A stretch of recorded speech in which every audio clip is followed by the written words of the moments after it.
Entrevista Mônica Souza. Oi.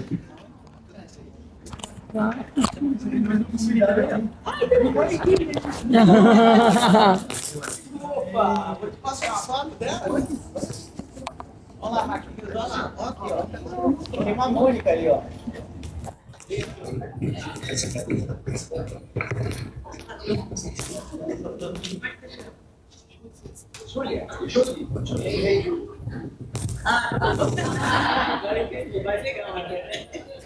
Bom, Mônica, prazer, eu vou te dar o microfone. Muito obrigado, viu, por estar conversando aqui conosco hoje.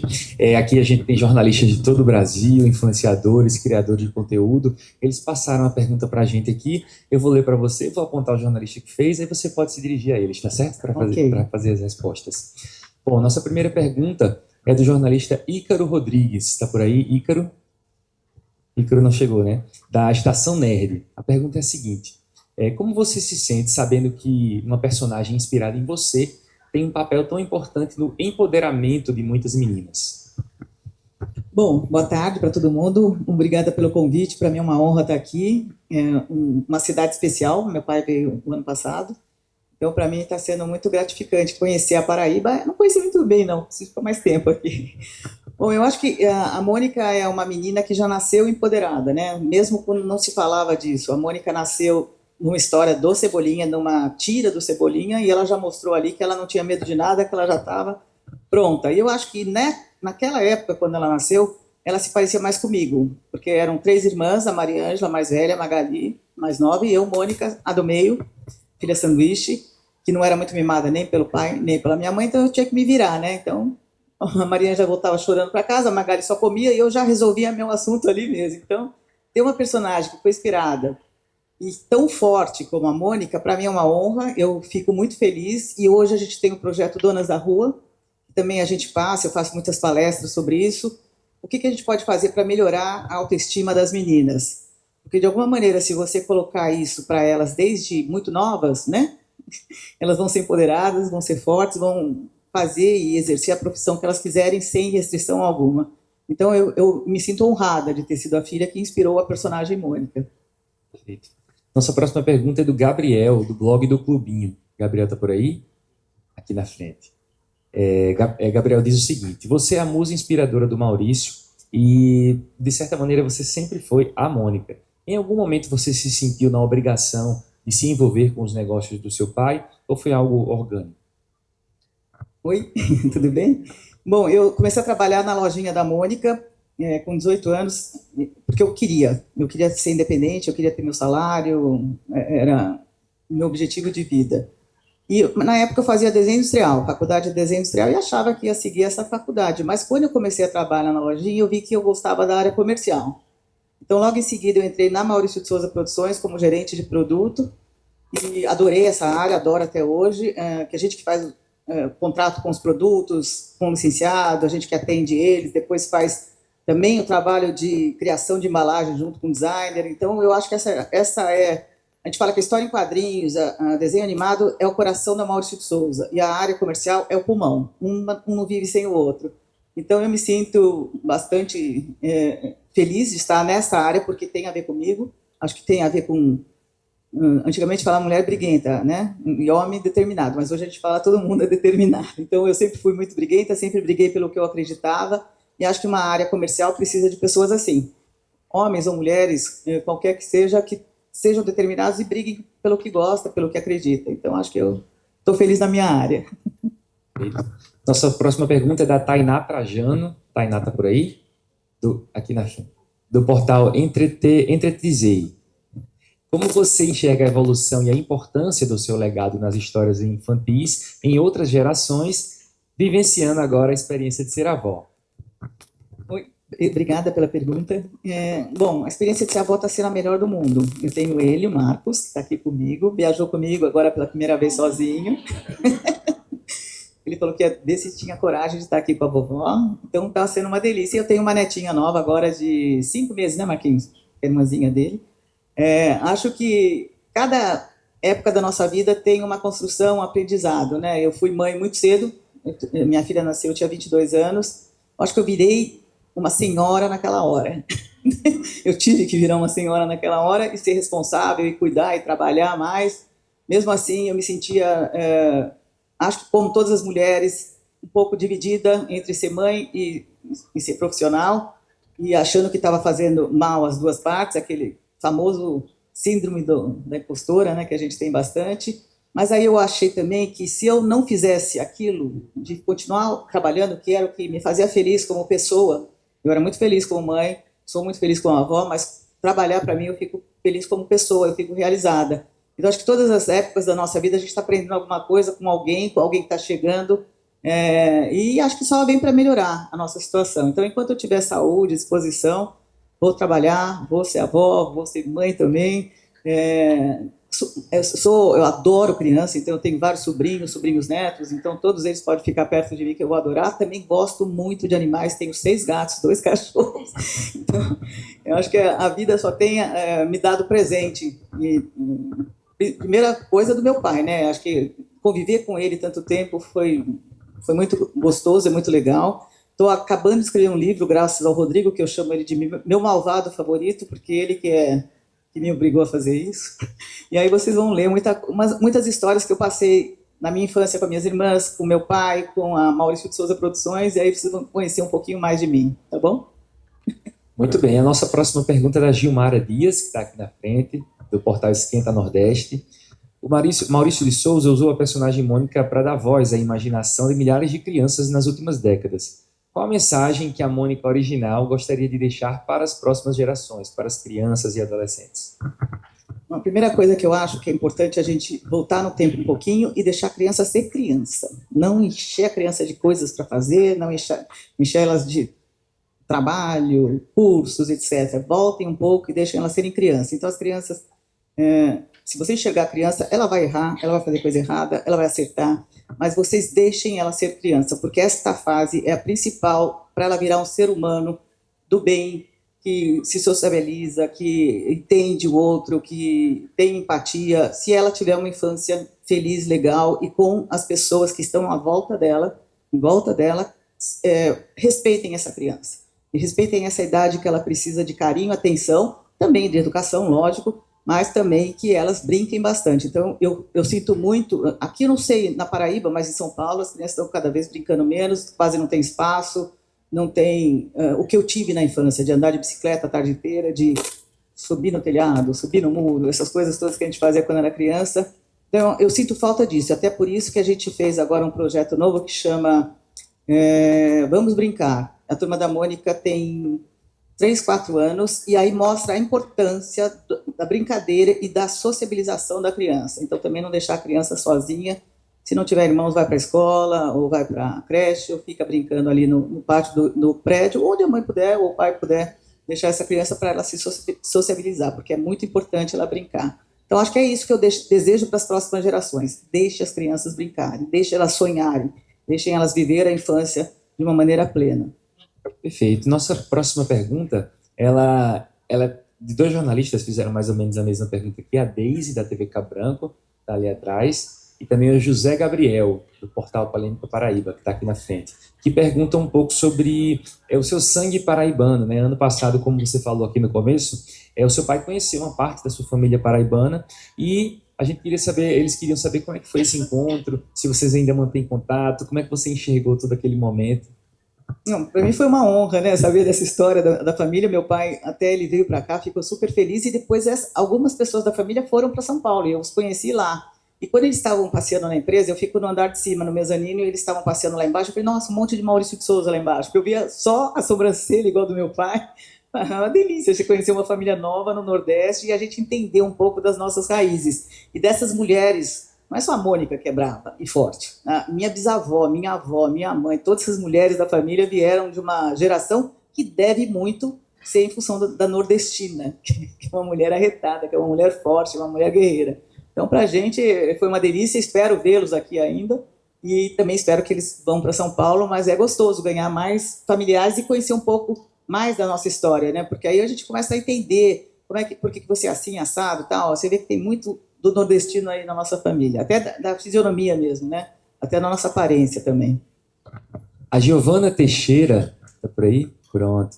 Ela pergunta como você avalia o legado da Mônica na literatura brasileira e na formação de novos leitores no Brasil.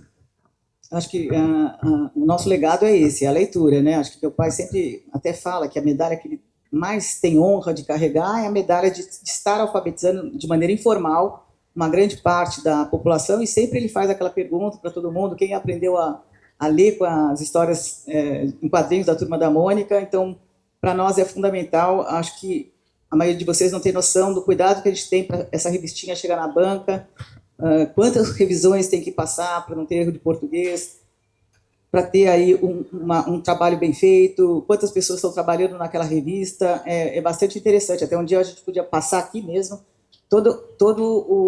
como é que começa uma história, né?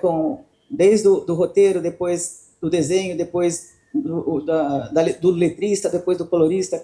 Quantas pessoas ali estão trabalhando para aquela revista que seja a melhor possível. Então, acho que o nosso legado, como meu pai diz, é, de alguma maneira, incentivar a primeira leitura. Essa criança que vai começar a ler história em quadrinhos, depois ela pode ir para o livro, ela pode gostar muito de leitura. Então, acho que é fundamental. E eu vejo até pelo meu neto.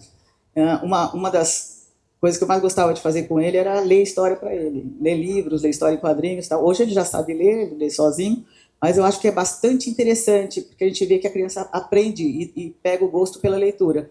E você lê, você viaja para tudo quanto é lugar do mundo e você não precisa nem sair do lugar.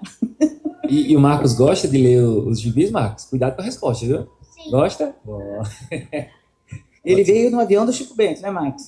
Deu a sorte aí. Bom demais. O Renato Félix, do jornal A União, não está aqui, mas ele pergunta: o primeiro filme da Turma da Mônica, As Aventuras da Turma da Mônica, completou 40 anos e não houve comemorações da Maurício de Souza Produções. Olha que falha nossa, hein? Falha nossa. Atento, o Renato Félix. Ele não pôde estar aqui hoje, do jornal A União. Mas ele sabe bem da Maurício de Souza. Ele sabe bastante. E ele pergunta se há alguma perspectiva desse filme voltar a ser visto, nem que seja no YouTube da Maurício de Souza Produções. Eu não sei se... Porque assim, algumas cópias estragaram. Teve alguns acidentes aí de percurso e algumas cópias estragaram. O que a gente está trabalhando muito, muito, muito, e eu acho que se vocês fizerem força aí e ajudar a gente, até peço ajuda para o Sidão, para o Rodrigo também, dentro da Maurício de Souza, para a gente fazer de novo A Princesa e o Robô. Porque eu acho que esse está mais perto de ter a cópia totalmente atualizada e não ter problema nenhum. Porque na época que a gente fez Aventuras da Turma da Mônica, era, acho que 82 que nós lançamos, se não me engano. Minha filha nasceu em 82, eu acho que era isso. E foi, assim, bem difícil a gente fazer aquilo, demorou muito tempo. Não tínhamos, na época... Não tínhamos material estrangeiro para fazer desenho animado aqui no Brasil, era proibido a importação, então a gente teve que nos adaptar a tudo aquilo. Eu já trabalhava na Maurício de Souza, até trabalhava numa área que fazíamos as mesinhas de animação. Antigamente as mesas de animação tinham uma singularidade que a gente tinha que construir, porque não podia importar. Então, vários dos processos desta primeira animação não foram guardados da maneira correta. Então, esta primeira animação não temos ela completa. Eu não sei se daria para passar ou trechos dessa animação, mas eu vou levar isso para Maurício de Souza, vou levar também para o nosso mundo digital aqui, que a gente tem ali, para falar, para a gente comemorar esses 40 anos, porque foi o primeiro longa, né, gente? O primeiro longa, 82, né? Minha filha nasceu ali. Perfeito. A próxima pergunta é do Pietro, do canal Central do Entretenimento. Ele diz: uma das coisas mais belas da Turma da Mônica é o espaço para falar sobre inclusão e diversidade para as crianças. E ele pergunta se existe a possibilidade de que um dia possamos ver a Turma da Mônica falando sobre questões da população LGBTQIA+. Bom, a gente já teve algumas revistas sobre isso, e temos a revista Tina, né, que é da Graphic Novel também. Pode falar, Sidão, o que vai acontecer com ela? Pode? Não.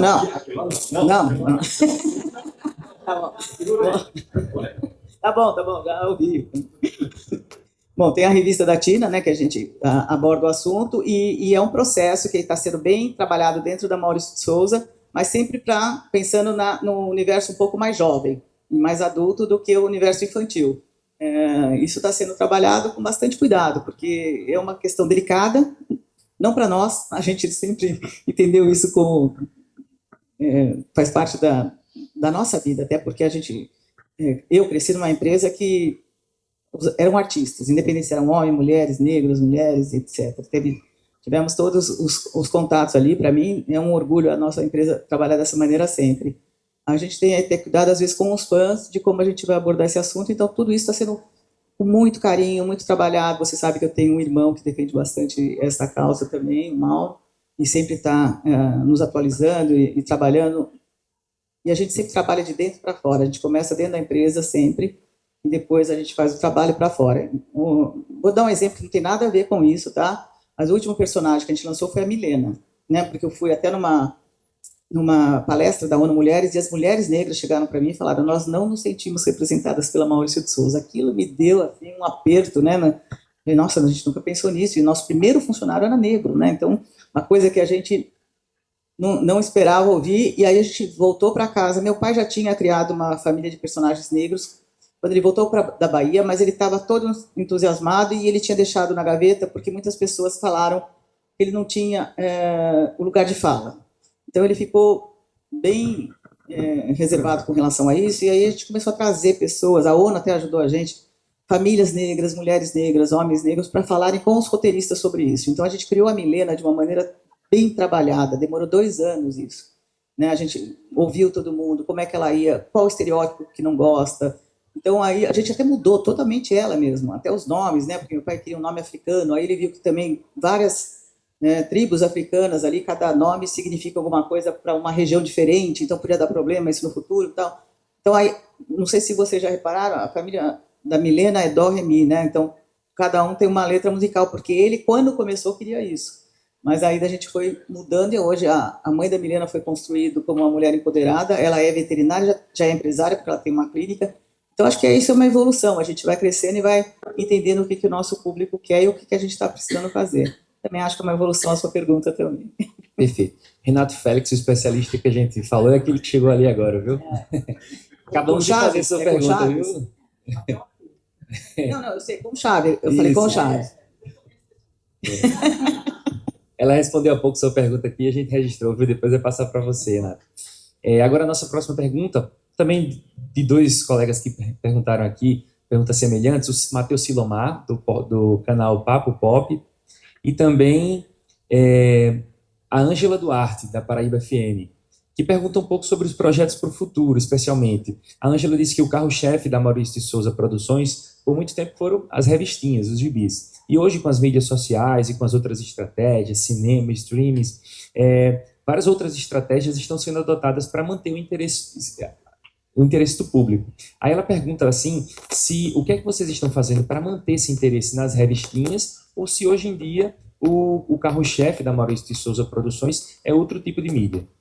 Não, a gente ainda para a gente é muito importante a revistinha, a gente vende muito bem ainda, é um número significativo, nunca, acho que a gente não pretende deixar de fazer, mas já tem também o mundo digital, que chama Mônica Verso, são as revistinhas já no aplicativo, mas a gente ainda fala muito mais da revista no papel, até porque a gente acha que essa interação com a família de um pai, uma mãe, um tio, quem quer que seja, um adulto, contar para a criança, isso vai ser muito significativo na vida dela.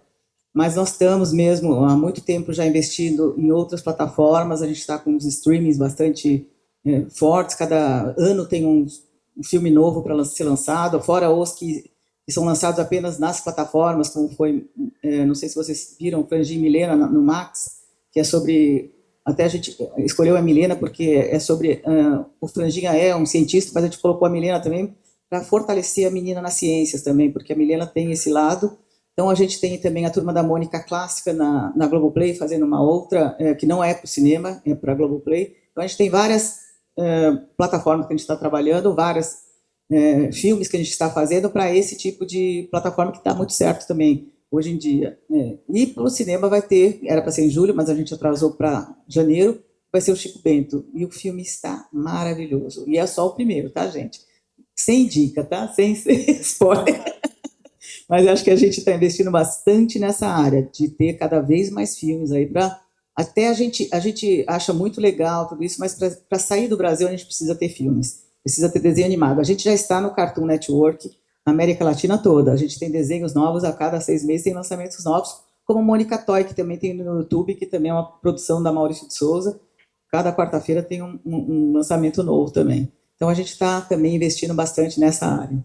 Perfeito. Mônica, nossa última pergunta vem da Juline Barreto, tá por aí, da TV Tambaú. Ela diz o seguinte: a Mônica é, sem sombra de dúvidas, uma das personagens brasileiras mais empoderadas. E você desenvolve também um projeto chamado Donas da Rua, que você já falou aqui no começo.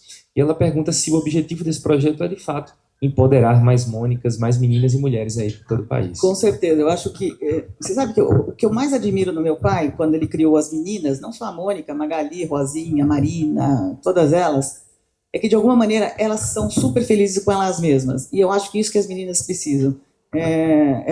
A Mônica assim, pode falar o que for dela, chamar de baixinha, dentuça, qualquer coisa, ela se acha o máximo. E eu acho isso legal. Então, se a gente puder passar, através desse projeto, Donas da Rua, um pouco desse olhar para as meninas, né, que elas se sintam super legais, que elas se sintam capazes de fazer qualquer coisa, já é meio caminho andado aí para o objetivo que a gente tem, de que mostrar para as meninas que é isso, que elas podem ser e fazerem o que elas querem. Porque neste mesmo evento que eu fui da ONU Mulheres, a gente assistiu que as meninas têm poucas referências de mulheres na sociedade, porque a história é contada por homens, e nada contra, mas a gente vai contar a nossa também. Então, nesse projeto Donas da Rua, a gente coloca as mulheres que fizeram a nossa história, e desde lá de trás, sabe, escritoras, esportistas. Agora a gente até homenageou uma delas, uma esportista agora, no projeto Donas da Rua, que foi a primeira, ela é uma mulher negra, Aida, acho que é Aida o nome dela, e ela jogou nas Olimpíadas, foi uma das primeiras mulheres na Olimpíada que representou o Brasil, foi para o Peru, para vários lugares, ganhou várias medalhas aí. Então, a gente, se puder contar para as meninas sobre todas essas mulheres que influenciaram e que podem influenciá-las, para mim vai ser uma honra, porque eu até coloco um exemplo meu. Eu queria ser comissária de bordo quando eu era criança, mas se talvez eu tivesse entrado num avião e visto uma pilota, eu ia querer ser uma pilota. Não quero até hoje, tá, gente? Eu queria ser uma pilota, mas agora não dá mais tempo. Então, eu acho que é isso, a gente mostrar mulheres que estão exercendo qualquer profissão para essas meninas novas que estão chegando aí. Esse é o objetivo nosso. Muito bem, Mônica, muito obrigado, viu? Eu agradeço demais. Agradeço a Marcos também, viu, Marcos? Muito obrigado. E obrigado, pessoal, a todos vocês, viu? Obrigada, Valeu gente. demais.